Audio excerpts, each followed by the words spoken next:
Une âme, pour moi, c'est déjà avoir un cœur. Un cœur pour les autres, pour soi-même, pour Dieu. Et pour moi, l'âme est quelque chose qui nous dépasse, qui transcende l'homme. C'est quelque chose de beau, d'infini. C'est quelque chose c'est une part de mystère. C'est la part du mystère de l'homme que on n'arrivera pas à comprendre avant quelques millénaires. Pour moi, l'âme est une part de la conscience, de l'esprit, quelque chose qui vient du cœur. C'est quelque chose de pur. C'est un peu le cordon ombilical qui nous relie à Dieu. C'est la voie directe pour lui parler. C'est aussi, d'une certaine manière, j'ai envie de dire, notre CV par rapport à lui. Je pense que Dieu doit regarder nos âmes pour savoir si oui ou non nous nous aimons et si nous aimons les autres. C'est je relie ma foi à mon âme. C'est parce que j'ai une âme que j'ai la foi. C'est parce que j'ai une âme que j'ai conscience et que j'ai un esprit. Pour moi, l'âme est quelque chose qui englobe l'humain en lui-même et qui le rend si humain, si unique. Pour moi, l'âme est quelque chose de réellement beau. C'est un poème dédié à Dieu.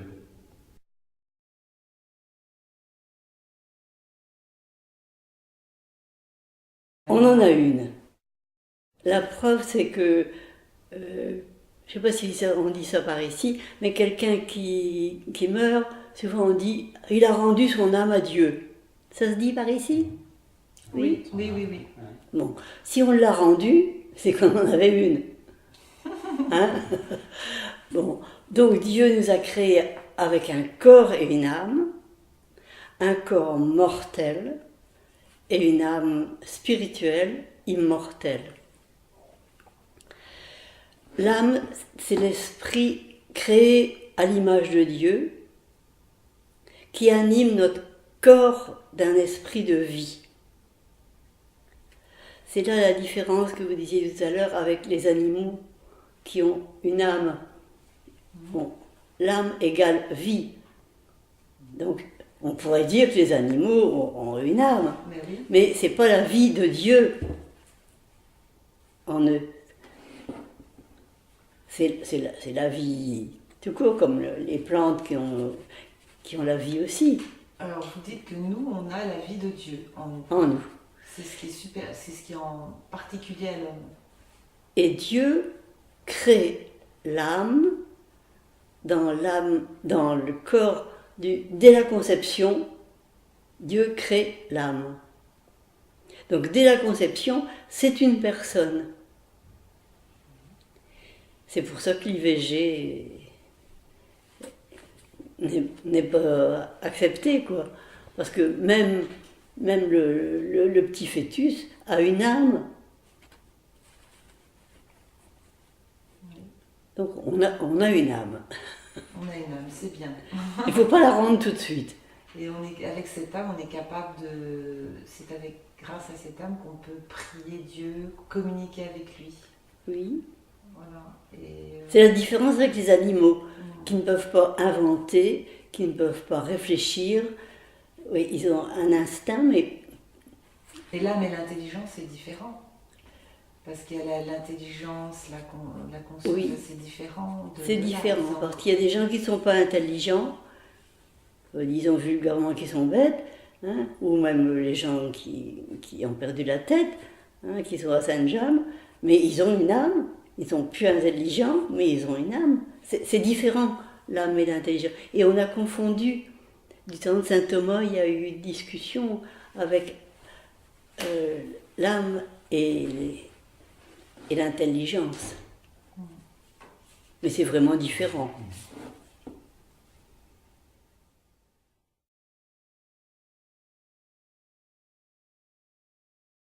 On peut y répondre, mais c'est une question qui est très difficile et je dis ça parce que depuis, je pense, la nuit des temps, on se pose cette question de l'existence d'une âme. Et puis déjà les grands philosophes, Aristote, Platon, Socrate, des 5e, 4e siècles avant Jésus-Christ se posaient déjà la question. Donc c'est une question il faut essayer d'y répondre évidemment, et je pense qu'on peut y répondre partiellement, mais ça reste quelque chose ouais, qui restera toujours un peu mystérieux en tout cas pour moi et je pense pour la nature humaine, quoi. Quelque chose qui nous dépasse et qui est difficilement cernable et on peut difficilement la mettre dans un cadre et dire on l'a comprise tout entier. Euh, pour moi, oui, on a une âme, ça c'est sûr. On n'est pas seulement des êtres matériels. Euh, alors, après, il y a une différence, je pense, à faire entre âme et esprit. Âme, ça vient du latin animus, ce qui anime le corps. Donc, comme le dit Aristote, je pense que les végétaux, les animaux, tout ce qui vit a une âme, parce qu'il y a une possibilité de croissance, de reproduction, de développement. Après, qu'est-ce qui fait la différence entre un homme, un animal et un végétal? Ben c'est l'homme, il a, je pense, un esprit, et donc l'esprit, c'est tout ce qui est spirituel, cette capacité à rejoindre quelque chose de transcendant et qui n'est pas cernable. Par exemple, si on demande d'expliquer ce que c'est l'amour et de cerner et de prendre dans ses mains l'amour qui circule entre deux personnes, pour moi c'est infaisable et donc c'est une des preuves qui montre qu'il y a quelque chose qui transcende le domaine matériel et qui nous relie à quelque chose de extra-matériel, alors qu'on peut appeler divin, spirituel, voilà. Et aussi, je pense, cette capacité que tout homme a, en tout cas, moi je la ressens dans ma chair et dans ma vie de tous les jours, à pouvoir me mettre en relation avec un être surnaturel que moi j'appelle Dieu. Et voilà, c'est cette capacité que l'homme a à dépasser la matière et à se mettre en relation avec quelque chose qui est plus grand que lui et aussi à se rejoindre sur des choses qui le dépassent. Tout ce qui est de l'ordre du mystère, tout ce qui est de l'ordre de la vie après la mort, toutes ces choses, c'est des choses qui sont pas matérielles et pas... Et donc je pense que c'est ça qui exprime le fait qu'on est... L'homme a un esprit et est capable de dépasser la matière par cet esprit. Le cœur de l'homme, c'est qu'il est capable d'aller rejoindre la fragilité. Et qu'il est capable d'aller se mettre au service de la fragilité et de prendre soin de la vulnérabilité, alors que l'animal, lui, et l'ordre de la nature, c'est la loi du plus fort. C'est-à-dire, ce qui est plus fort gagne, et ce qui est moins fort, c'est la sélection naturelle, est voué à disparaître. Et donc, il y a la place que pour le plus fort, et pour un équilibre. Or, l'homme, il prend soin de la fragilité, il prend soin des personnes handicapées, il prend soin de la faiblesse humaine, de la psychologie, de la faiblesse de la psychologie humaine. Et je crois que c'est là qu'on peut parler de cœur humain, c'est-à-dire que sa capacité à rejoindre l'autre et à l'aimer n'est pas seulement portée vers sa perfection et vers ce qui est parfait et parfaitement uni et parfaitement beau, mais aussi ce qui est fragile et vulnérable.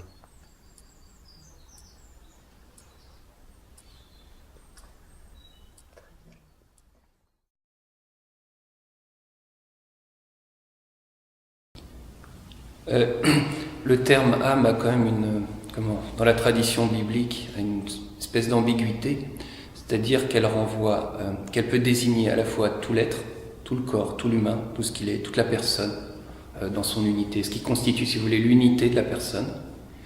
Et en même temps, elle désigne aussi ce qu'il y a de plus intime dans l'homme. C'est saint Paul qui fait la distinction entre corps charnel, enfin la dimension charnelle et la dimension psychique de l'être humain. Donc ce qu'il y a le plus intime, le lieu où Dieu vient parler avec l'homme et vient nouer une relation personnelle avec lui. On retrouve ça par exemple surtout dans ces notions, cette relation de l'homme avec Dieu au fin fond de l'âme. On retrouve ça surtout dans la tradition mystique, que ce soit par exemple chez Jean de la Croix ou Maître Eckhart, où on va parler de la fine pointe de l'âme, là où Dieu vient nouer une rencontre, vient parler à l'homme dans toute sa personnalité. Donc il y a d'abord, pour récapituler, cet aspect de ce qui constitue l'unité de l'homme, ce qui maintient, je pense schématiser comme ça, ce qui maintient le corps vivant, dans son unité, ce qui fait que nous ne nous désagrégeons pas au fil de notre existence. Et ce qui est opposé au corps, donc c'était le plus intime de l'homme. Voilà. Après, qu'est-ce qu'une âme? Et cette question, si on implique peut-être une autre, c'est si elle offre l'unité de notre corps, c'est cette réalité créée par Dieu. Parce que si Dieu vient parler à l'homme dans cette âme, donc c'est une réalité qui est créée par Dieu.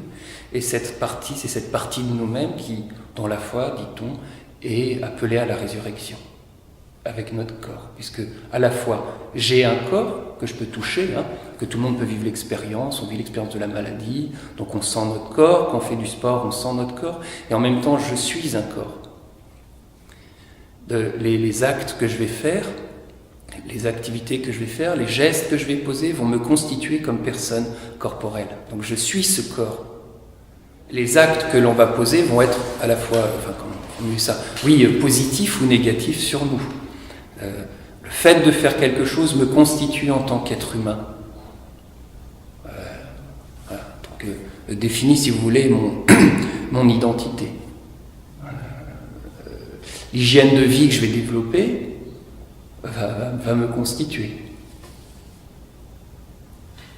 Et c'est pour ça qu'il n'y a pas de, si vous voulez, dans la tradition chrétienne, il n'y a pas de dualisme gnostique, enfin, comme on appelle ça la gnose, c'est-à-dire la matière c'est mauvais, donc le corps serait mauvais. Et simplement la dimension psychique, simplement l'âme serait sauvée. Mais notre corps aussi, puisque l'âme unifie notre corps, est fait pour la gloire. Donc nous sommes appelés à la résurrection de la chair. Le corps appartient en plein dans la vie chrétienne. On croit en Jésus-Christ s'est incarné, donc notre corps a une importance. On ne fait pas n'importe quoi, mais aussi ce qui est... et ça, c'est, je pense, particulièrement bien mis en évidence par tout ce qui est la tradition ascétique. Dans la tradition ascétique chrétienne, que chacun vit, que tout être chrétien vit ou est appelé à vivre, surtout pendant certaines périodes liturgiques, n'est pas à concevoir comme un mépris de la chair ou comme un mépris du corps, mais plutôt une réalité qui appartient pleinement à la gloire de Dieu, qu'il convient de vivre, qu'il convient d'assumer pleinement. Et c'est parce que je l'assume, parce que je découvre qui je suis, je découvre ce que c'est, que je peux l'offrir totalement à l'autre. Cet autre, ça peut être dans la vie conjugale, mais aussi ça peut être dans la vie spirituelle, donc ça peut être à Dieu, et ça sera pour Dieu. Donc il n'y a jamais, dans aucune vie ascétique, bien comprise, à la différence peut-être de certaines traditions orientales où il y a un mépris de la chair et un mépris du corps, et c'est simplement l'âme, vous voyez, qui doit vivre. Nous, notre corps étant fait pour la gloire, lorsque je développe une dimension ascétique, je sais pas, sur certains péchés, par exemple la gourmandise, ou même d'autres réalités, parce que ce corps m'appartient, je suis ce corps et je veux l'offrir totalement à l'autre.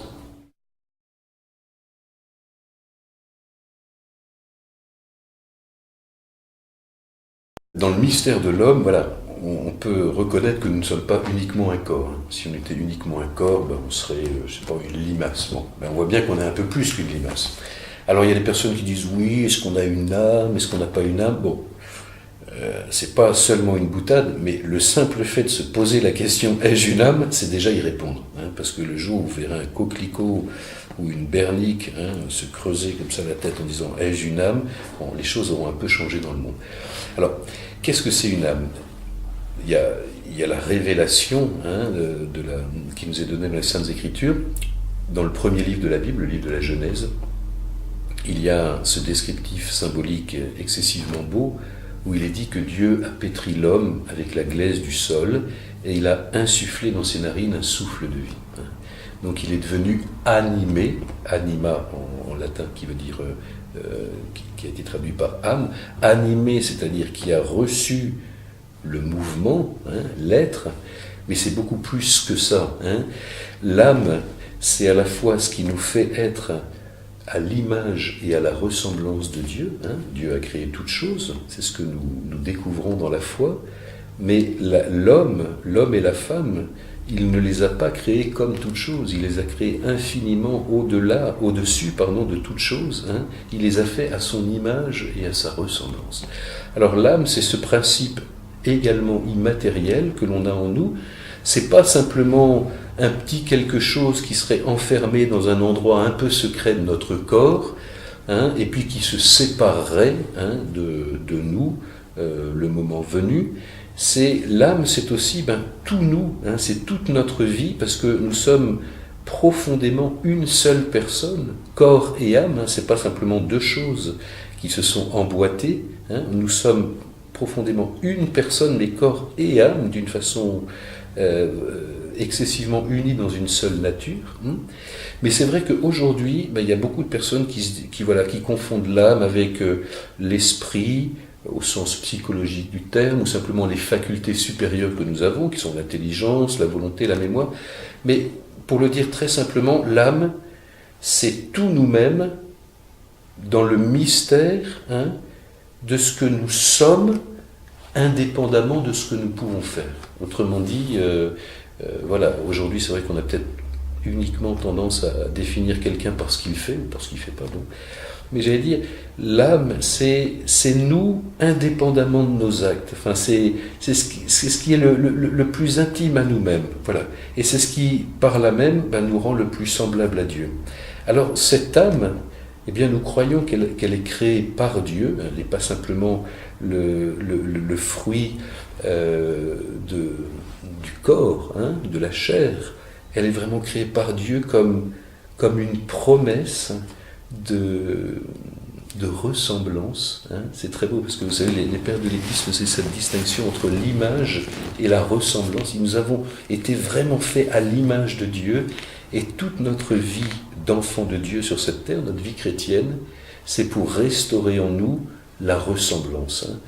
Pour prendre une autre image, c'est comme si on était une magnifique icône qui est passé un peu par des mains de vandales, qui a reçu quelques coups de canif, etc. Bon, qui n'est pas détruite intégralement, mais qui est quand même moins belle qu'à l'origine. Et toute notre vie, avec l'aide du bon Dieu, qui est un artisan et un artiste somptueux, c'est de restaurer la beauté initiale de ce visage hein, que Dieu avait déposé en nous. Donc par rapport à cette âme-là, pour reprendre le comparatif avec le corps, des fois on considère qu'on n'est qu'un seul corps. Alors c'est vrai que c'est important hein, de soigner son corps, d'en respecter la dignité, mais je vois que dès que des fois on a un tout petit symptôme, d'un petit bouton, d'une petite rougeur, on court encombrer les urgences, parce que qui sait, c'est peut-être un cancer généralisé qui pointe là. Hein, bon. Et par contre, dès qu'on a des symptômes, et on a des symptômes de cœur, quand on s'est fait mal, quand on nous a fait mal, on se dit « ça va passer, hein, c'est pas grave ». Alors que ce serait bien d'avoir aussi ce même respect, cette même dignité pour cette vie intérieure qu'il y a en nous, n'est-ce pas ?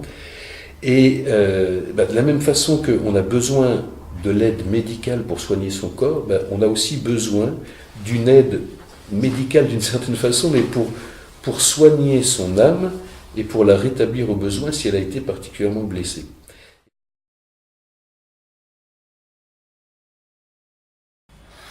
Bon, alors c'est une question, je dirais, métaphysique, au sens où ça dépasse l'observation des sciences, de la physique. Hein. En même temps, c'est une réalité qui est pour nous la constitution même de l'homme, qui n'est pas qu'un être purement matériel, voilà, qui est constitué d'une partie dite spirituelle qu'on peut appeler âme, en sachant que dans le langage biblique et dans le langage théologique, on peut avoir l'esprit, l'âme et le corps, hein, ou le nous, la psyché, donc l'âme étant traduite, psyché étant traduite par âme, qui correspond plutôt à ce qu'on appellerait aujourd'hui le psychisme. Donc après, ce qu'on voudrait appeler âme rationnelle, c'est, là, selon une classification qui est plus thomiste et qui reprend Aristote, c'est la partie supérieure de l'être humain qui fait de lui un être qui n'est pas que matériel, un être avec une dimension, on pourrait dire, spirituelle. Voilà.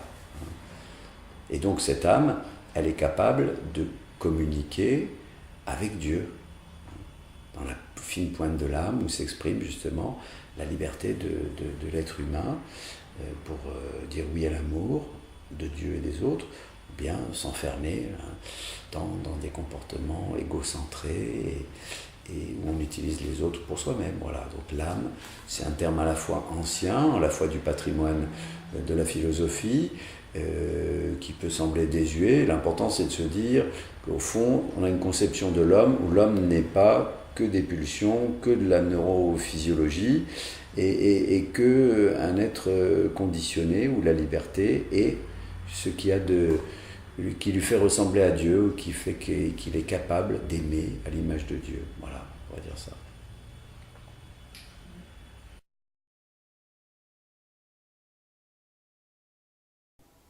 J'aime bien Aristote, la présentation grecque de l'homme. Elle est intéressante. Bon, aujourd'hui, dans la vie chrétienne, on a réussi un petit peu à unifier la personne humaine et à la définir mieux en termes philosophiques et en termes de morale, d'éthique, de morale chrétienne. Mais Dieu crée un être de chair avec une vie intérieure, parce que cette chair, ça ne sert à rien de créer un corps qui ne sert à rien. Donc il va lui mettre une énergie à l'intérieur. Bon, la première âme du corps, c'est celle qui lui donne l'énergie de se tenir debout et de vivre. Mais il y a un apport froid dont parle Aristote, c'est cette âme qui lui donne son intelligence, qui nous donne notre raisonnement, qui donne notre première conscience que nous sommes une personne debout, que nous avons devant nous des gens à qui on peut s'adresser et on peut se grandir, se sanctifier dans la vie ordinaire, comme ça par rapport aux autres. Puis Dieu nous a donné quelque chose de lui, que l'on a à chaque naissance. On appelle ça la roua en termes hébreux, c'est l'âme chaude, c'est la partie chaude, l'esprit que Dieu nous laisse, mais dont l'homme ne se rend pas forcément compte dès le début. Il va s'en rendre compte au fur et à mesure que cet esprit-là qui est à l'intérieur de lui va se faire sentir et nous allons peut-être par un moment initiatique découvrir qu'il y a quelqu'un au-dessus de moi, enfin quelqu'un de plus grand que moi et qui veut me grandir, me sanctifier, etc.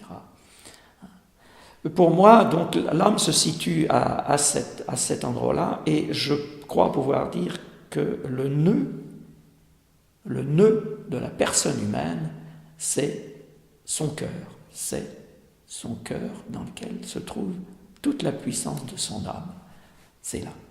Je rejoins là la fameuse encyclique Veritatis Splendor, donc de Jean-Paul II, mais dans laquelle toute la personne humaine est développée, et il faudrait la relire, c'est quelque chose d'absolument excellent, mais tout se passe dans le tabernacle de l'homme. Le tabernacle de l'homme, c'est son cœur, son intime, là où l'âme se sanctifie continuellement. Il y a une certaine égalité qui peut se faire jour chez n'importe quel homme, même à plus forte raison, sans parler de religion, de foi, enfin, dans la nature humaine, c'est en se voyant les uns les autres, on peut dire, on est égaux dans ce sens qu'on se ressemble.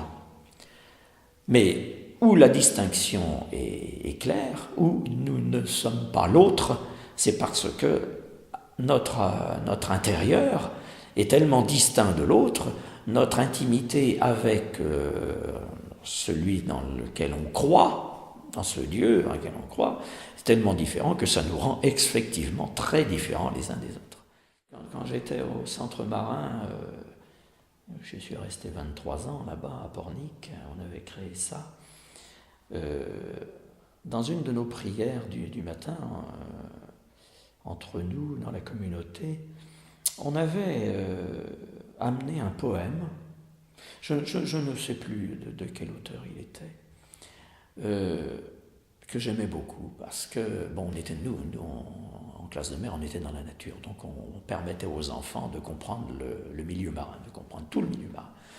Et cette prière disait, je me souviens que j'étais microbe, je me souviens que j'étais larve, je me souviens que j'étais coquillage, je me souviens que je suis devenu oiseau, que je suis devenu serpent. Je me souviens que je suis devenu cheval et que je pouvais courir. Et maintenant, je suis un homme. Je trouve ça extraordinaire parce que, à la naissance, le bébé, en un temps record, passe par tous ces états. Ce qui signifierait bien que la Genèse, la Bible, elle qui s'est emparée pendant l'exil, par ses écrivains pendant l'exil du sens de l'homme, essayer de comprendre, mais d'où je viens, peu importe, n'a pas raté le coche en disant, bon ben dans son poème du premier chapitre, en disant, bon ben Dieu créa le ciel, la terre, la lune, les étoiles, et puis ensuite les animaux, etc. Et effectivement, pour en arriver à l'homme. Parce que Dieu crée tout le temps. Parce que Dieu crée tout le temps. Parce qu'il n'a pas fini. Bien. Merci, Père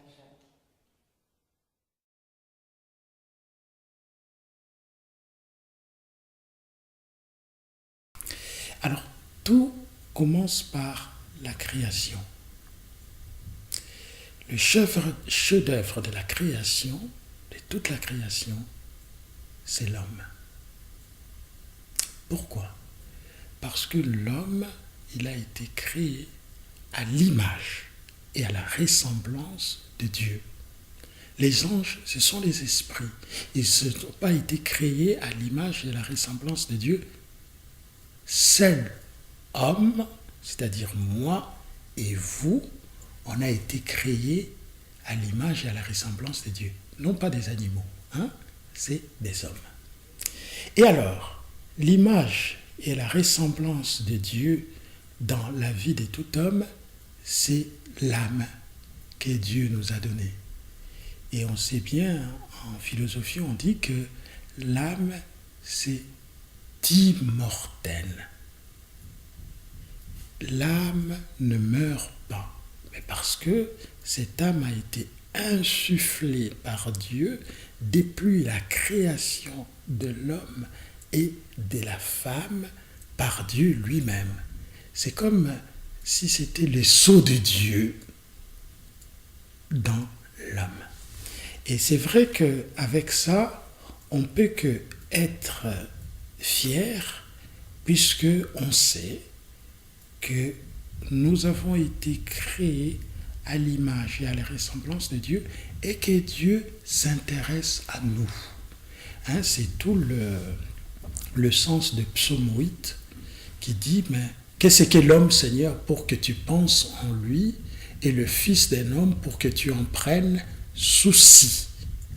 Dieu s'intéresse à moi parce que j'étais créé à son image et à sa ressemblance. Et jamais, jamais, jamais, Dieu nous abandonnera puisque nous sommes vraiment son image et sa ressemblance. Merci Dieu. Merci.